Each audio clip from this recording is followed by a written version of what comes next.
Hey guys, welcome back to your go-to place for tech and gadgets. I'm Dipankar and today I will discuss an interesting topic that has been a matter of debate for the past few years. The green and blue bubbles in iPhone's Messages app.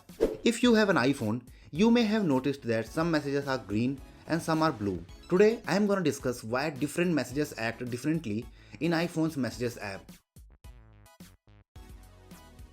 All the smartphones come with a default messaging app for sending and receiving text messages.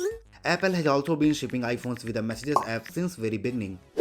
But this Messages app got a very big change in 2011 when Apple introduced iMessage. iMessage is basically a messaging service that sends and receives messages over the internet using mobile data. iMessage also lets users share photos, videos, audio and more to provide a rich messaging experience. In place of launching a new app, Apple integrated iMessage into the default messaging app of iPhone. The default Messages app in iPhone actually combines two different types of messages into one, iMessage and SMS. So you can keep sending SMS and iMessage from the same app. The recipient may or may not have the iMessage. If you send a message to an iPhone, it will be sent via iMessage. Messages to Android or other devices will be sent via SMS. Here comes green and blue bubble into picture. When a message is sent via iMessage, it features a blue bubble to notify you that the message was sent via iMessage. When you see green bubble, it means your message is traveling through regular messaging service called SMS.